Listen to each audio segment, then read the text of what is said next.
Now, when times are tough, the way they are, we tend to draw a lot of strength and power from each other. The power of collective investment, the power of running business together as a unit, and that is the cooperative spirit. Let's take a look at this cooperative society that has been able to build a business that is today thriving and promising.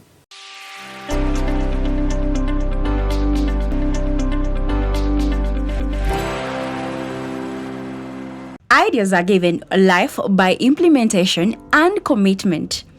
It even gets better if the ideas are shared by a group.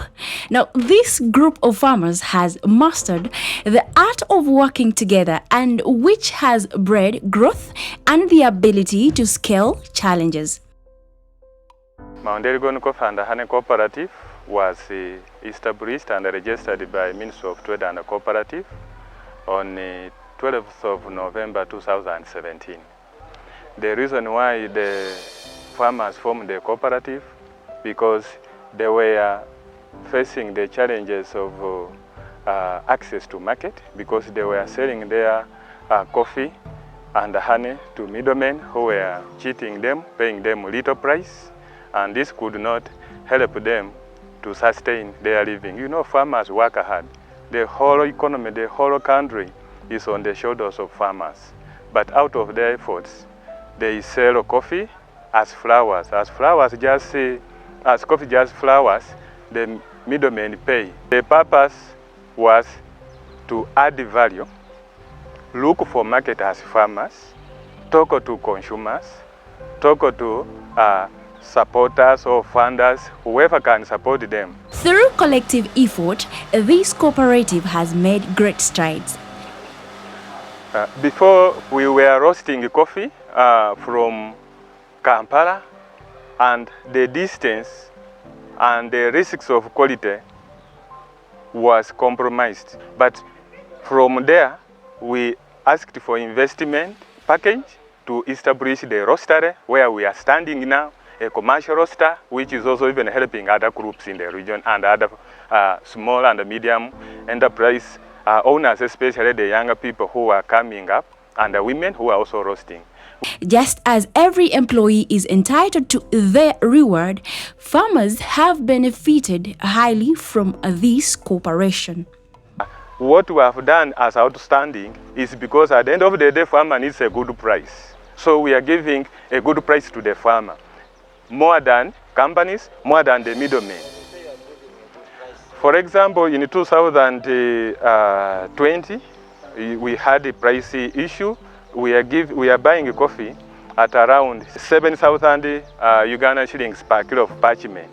But last year and up to date, we have been buying coffee 12,000, 11,000 Ugandan shillings per kilo, depending on the quality. The beauty with this is that farmers are owning.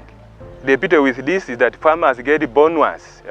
They get additional money after selling as a cooperative. 80% of the proceeds go back to them in form of water projects, in form of support for education for children, in form of support for agro inputs, and we have set up agro input shop. So a farmer gets the inputs, uses, and then is able even to bring coffee and pays in installment. Product diversification is one of the strategy they have implemented to widen the market and to get more customers. Traditionally, coffee is packaged in 1 kilo, 250 grams. But majority of youth, majority of Ugandans, they are low-income earners. Through this project, we're able to do product diversification, whereby we have now 10 gram package, well prepared, well packaged, and this is what is fitting the youth.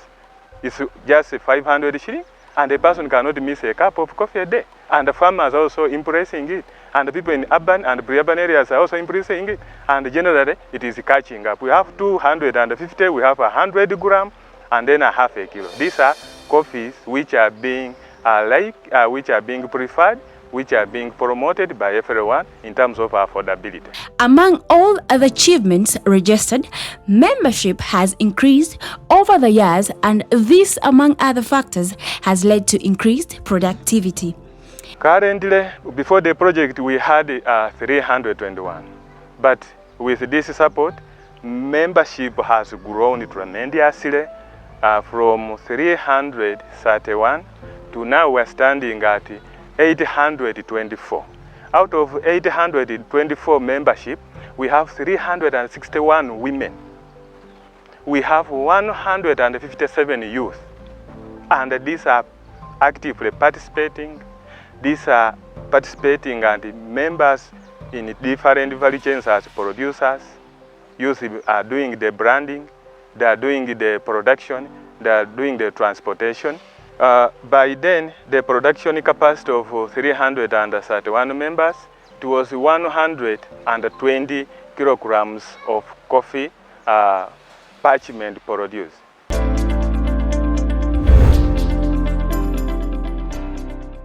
I think if you really have to be in manufacturing business, you need your skin in the game.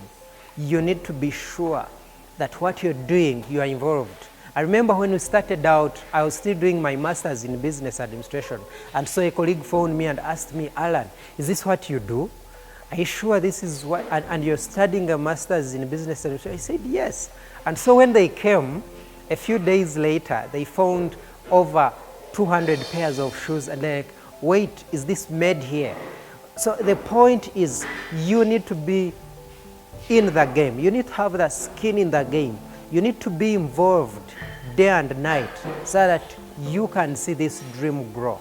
But secondly, I think business needs a lot of patience. And I think from my assessment and my knowledge, it takes about 10 years for a business idea to mature, to scale up, to be involved in big markets.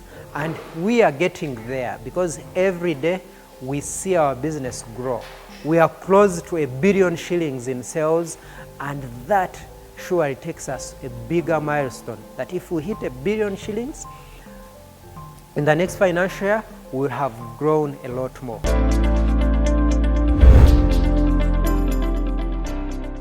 Now, this show is committed to sharing with you the new technologies and innovations, creations that are driving business and day-to-day living.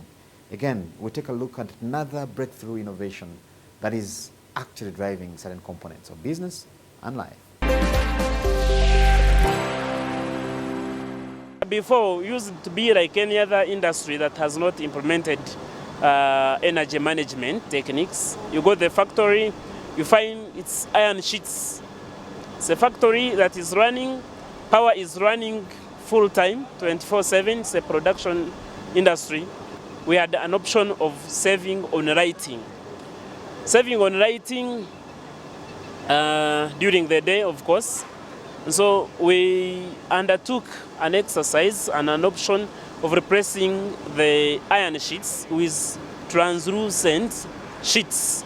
So the translucent sheets bring us light during the day, so we are able to save on lighting in the day.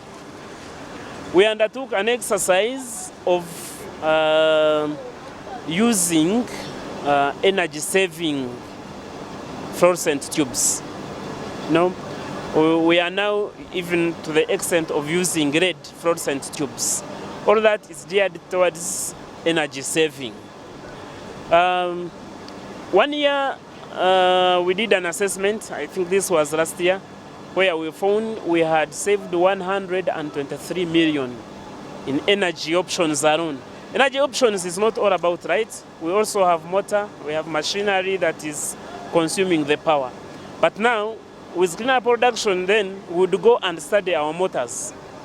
Study our motors. There are 5.7 motors and 3.7 motors, which can do the same kind of work. So 5.7 kilowatt per hour and 3.7 kilowatt per hour, that is a difference of 2 kilowatts each hour.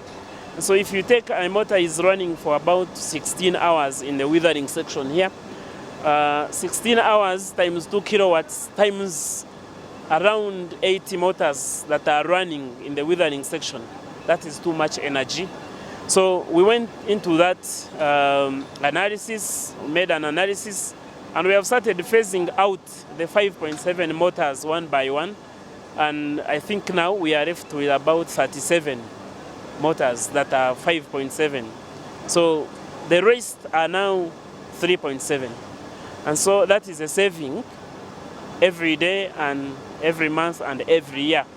So at the end of the day, we quantify at the end of the year, what have we achieved? We wanted to achieve 1.7 kilograms of made tea per kilowatt hour. So 1.47, yeah? And so last year we were able to achieve 1.4. And so 1.4 became our baseline. We have now said our baseline was 1.4, and now our target still remains 1.47, and we think we are going to achieve this.